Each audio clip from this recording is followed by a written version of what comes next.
Hey YouTube, this is Prometheus, guys, giving you more of the meta. So guys, I want to share with you some gameplay against an opponent that had a particular money play. I typically have defense against it, but because of this particular formation was set up, which is 2 wide receivers, 2 tight ends, and a running back, out of the gun formation, you don't really expect mesh spot is a play that you're going to run into a lot.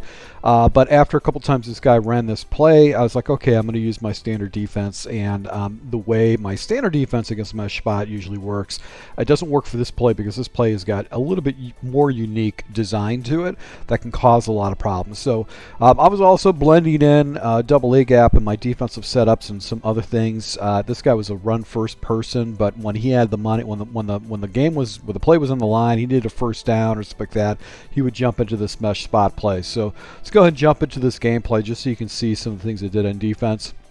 Let me know if you guys want me to do breakdowns of offense too. So down in the notes, if you say, hey, please show me some offensive breakdowns, I could do that. I know that a lot of players want to find ways to stop people on defense. So right here it comes out basically just a standard, strong formation. So the strength of formations on this side, he's got an extra blocker right. He's got 2 extra blockers right here inside. So I'm gonna shave the line, and then I'm gonna go ahead and roll my defenders over here to kind of stop for the run. And I'm gonna user this guy down in the box. And I'm just going to immediately kind of release if there's any kind of a pass to make sure that any kind of a bomb shot by this guy is not going to be open to him. So I kind of pull my dude down, get in the box a little bit. He does an off tackle run right here, and I'm able to go ahead and bottle it up. That's one of the best defensive run plays I did pretty much the entire game. Got ugly after that. So now I go ahead and jump into double A gap. I just switched into a different playbook, so everything wasn't set up correctly. He actually goes with a fake jet sweep. So this guy's throwing out, a bunch of different plays, and now he actually hits me with the play. So he's got mesh, basically mesh spot, which is a deep dig. He's got 2 guys doing the mesh concepts. He's got this guy coming up and then hooking, and then a running back off to the right. So I haven't seen it yet. I hit him with a double A gap blitz. I'm just going to drop everything on the box. He actually waits for things to develop, and he's got to determine, okay, how quickly I got to get rid of the ball. This guy a pressure person, so he's evaluating my defense too. I get him a 4th and 5 situation. He goes back to the same play again, and I decide to stay with the same defense. Now, actually, I'm going to cover 3. I'm anticipating to run the same play, so what I'm doing is I'm dropping these guys into zones, and I'm going to go ahead and user Wigman over the middle of the field. One of the things I don't like, okay, I see how these guys drop out. I actually bumped into his wide receiver, and I take a flag, but look at this. This guy gets off his path. He gets redirected by the dropping defensive players, and as a result, he's able to go ahead and catch that. So regardless of whether I got a penalty or not, he actually does make the right read and route progression. So this guy basically mastered running that mesh spot. You're going to see that play later on the gameplay. Tries to hit me up with some type of screenplay. If you're using a lot of heavy blitzes, then that's something you really can't depend on. So right here, go ahead and jump. I think he jumps into another kind of like screenplay right here. He had really good like juke move abilities where he actually would click on the buttons and juke his guys out. So you'll see him break a couple runs to get me. So now I actually go ahead and send the blitz after him. He's running mesh. He actually dots me up underneath, so it kind of puts me in a situation where now I've got to hard flat my guys if I decide to run that cover 2 double A gap blitz. And now he jumps into basically a wildcat. So he's in wildcat, and I was out of the double A gap, and I was just like, okay, I'm just going to man up these guys, see what happens. He takes off with Barkley, and he's able to go juke my dude and get a first down. So there was a guy in the fit, but basically got juked out. So he goes back to Wildcat again, and any way that like a defensive strategy with Wildcat, it's just all out man blitzes. So you just want to go with the 0 blitz against Wildcat because they're all runs. Most players are not going to pass out of the Wildcat; they're going to run. So I go ahead and jump into an all out man blitz. I'm going to use one of the guys are supposed to be running. You can see right here, I bottle that up, and that's the last time we see that formation. So now he goes back to his money play. All right, so I'm anticipating mesh. What I like to do is run hard flats, cover 3. I'm going to user this guy right over the middle of the field, and we go ahead and try to take away any kind of his reads. Here's the problem. I kind of pull my dude down, side my own line over to kind of protect against the run. Make sure I've got leverage. He does run a mesh split, but this guy saw the gaps and he got rid of the ball really quick. So this guy's really mastered his play down. He knows exactly, you know, make right reads, see what position people are out of position, stuff like that. So I have to find a solution to stop this play, because this is going to be a play that he's going to keep going to, and you'll see the adjustment a little bit later on in the game. So now I go really aggressive man blitz, and he is able to go ahead and get to the outside, but he only picks up a single yard. So that's a win right there. Now he goes into close. This guy's really sprinkling a lot of stuff. You know, looking at the film, basically when he jumped into different formations, he was running the ball. But when he was going to pass, he would really only use that mesh spot play. So you pick up on these tendencies where a player might have a pretty good play right here. Okay, I get him into 4th and 1. He decides to go with it, strong wing. You know, in the back of my head, I'm thinking, okay, this guy might hit me with the mesh spot, but he's got a very heavy set. So I'm going to go ahead and blitz basically all my guys right here, and he does a frickin' fullback inside run off of that play. Who has that? I know I put that play in my playbooks a couple times. I've used that scheme, but a fullback off tackle or inside the gap, like the A gap type of run out of the strong formation, is something you don't see. It is kind of a sneaky play. It's been OP in the past. But it was something that was just like, okay, well, this guy really is committed to the run. And you could do that with basically Philly's offensive line. It's just a phenomenal offensive line. So right here, I get him into a 2nd and 8 situation. So he's just grinding away. Look at the clock. He's inside a 2-minute warning on his first drive. He hasn't even seen my offense. All I've seen this guy is just grind it out. He's going in a single back, two running backs, 3 wide, 3 tight ends type set. So he's just basically saying, hey, I'm going to pound the ball. So I decided to go into basically a defense. I'm going to put these guys into hard flats. So they play down. Everybody's playing fits to try to stop the run against this guy, but he also is using arguably one of the best offensive lines in regs. So it's the type of situation that, you know, he's got somewhat of an advantage. Right here, he's chewing the clock down too, so now I notice that. My defender gets out there, and we're going to go ahead and give him for a 1-yard loss, or just a 1-yard gainer. He goes into gun tights again. Different formation, different play, and he lights me up with a play that he should have went back to in the game. This is a play he should have went back to. It's just, you know, it's an RPO with the tight end out to the flat. He's able to go and take that ball, put it into the end zone, and leave me with basically a minute and 11 seconds left. So that just changes your mentality when you get your first possession. Now I'm getting the ball in the second half, so my goal is just to get into the 3-point range, you know, kick a field goal, and then try to go up another 7 points in the next half.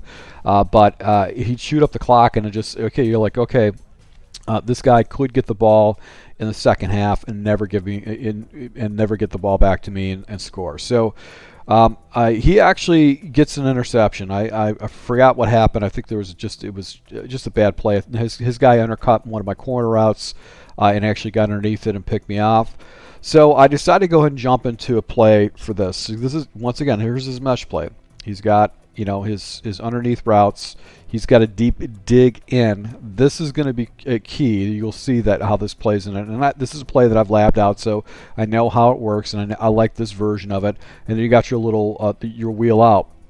So I decided to go and hit him with this Okie roll play. This is just, you know, it's a defense I go into just because it really messes some players up. Some of the players just destroy it. Most players can't read it correctly, so I can usually get it's good to go ahead and throw into just to mess people's reads up. But you can see this defense is perfect against this passing concept, because you're going to have people in the areas.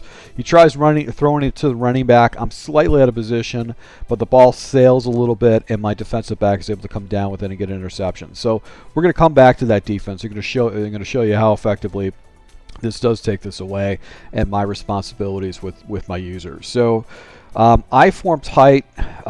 He decides to go and hit me up with this. I'm just with basically cover 3.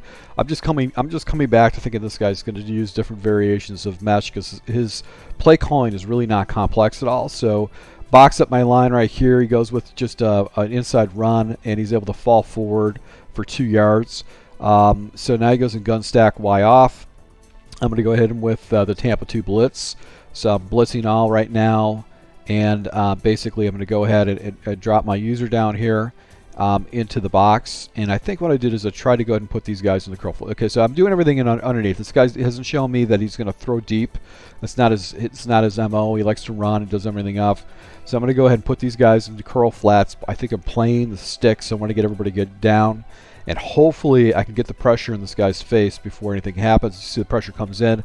Once again, he tries to dial me up with a scream. Every time he dialed up a screen, I was actually hitting him with a really heavy blitz. So here's his play. Gun wink stack. He's going to be coming back to mesh again. And now here's my adjustment. I'm going to go into this Okie roll 3 as my primary adjustment. I don't know if this is the one where I actually switch out and go into the cover 2 version of it. Yeah, I think I did go into cover 2. So I go into cover 2 version of it with a heavy blitz.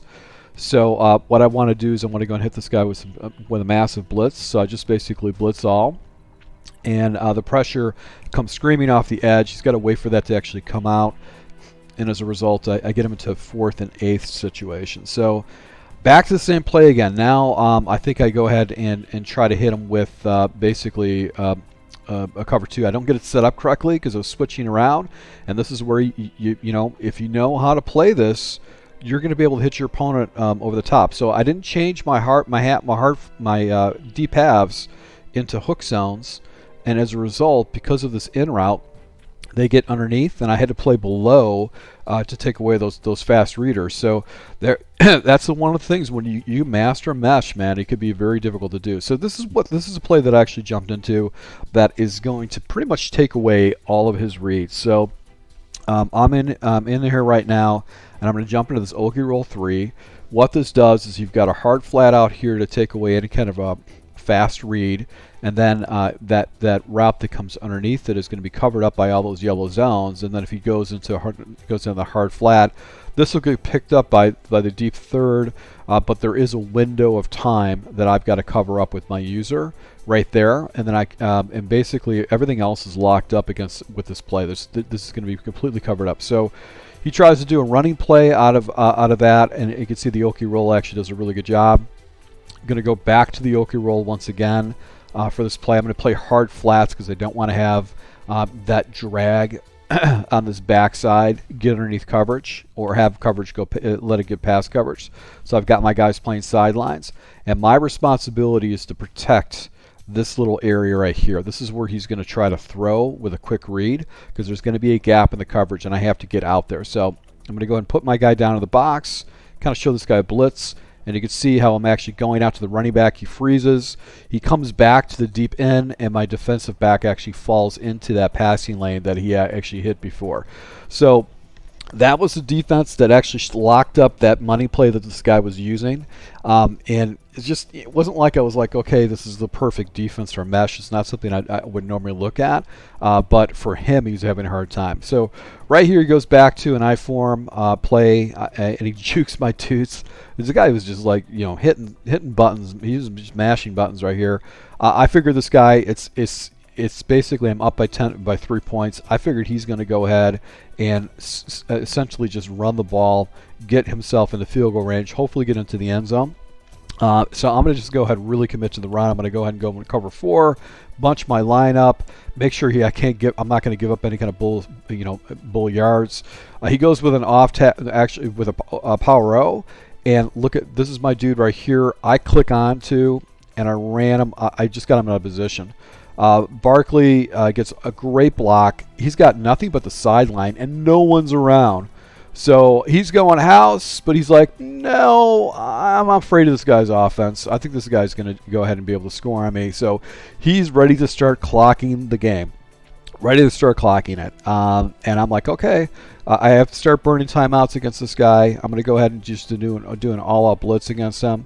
got basically an all-out blitz, but he's able to go ahead and fall forward into an end zone. So probably not a part of his game plan, but he actually falls forward into the end zone and goes up by a score, giving me basically a minute and 53 seconds. And I don't think it didn't burn any of my timeouts. Now I come back and score another touchdown myself, but he gave me a quick score, and I left him with a minute and 24 seconds left. So we know that this guy basically has the ability to move the ball pretty effectively down the field, but he's got one pass play that he actually knows he has mastered. So there's his pass play. I'm going to go and jump into Okie Roll 3. He doesn't seem to have any particular pass play for it, but you could see this is where the hole of the defense is, because this guy is going to be sliding all the way across the field. So my user has to get out there and actually take that away. So that's my responsibility with my user. You can see I'm coming over there. I'm getting over the top of the running back, and as a result, he throws right into my defender, but the defender does not take a chance with that ball, and Brown actually comes down with it. He's probably shocked that he caught it. It probably should have been an interception, because this defense is pretty much putting players in every single position. So once again, mesh. This is the only play that the guy can run. He didn't have anything else. I go with QB contain to make sure that he can't get outside. Once again, cover up, and you can see the pressure comes off the edge, and I get a sack on him, get him to 3rd and 13. He burns a timeout. I burn a timeout right now. I think no, he burns a timeout. Now he actually throws a streaked up, I guess, his tight end, and my defender is out there, gets offline, and once again I get an interception by Wim. Is right there and against him to go ahead and shut this game out. So this guy was running that mesh play. That was his play. That was the play that he liked to use a lot. And some of my other defenses just didn't work, and sometimes you just have to make adjustments. But when I was running that Okie roll defense, it really made a huge difference. So once again, guys, thanks for your support. I really appreciate it. If you do like these type of tips, go and hit the like button. If you want to see more offensive tips, let me know down in the notes, and I can show you some more offensive gameplay that's similar to this. So thanks for your support. Until next time.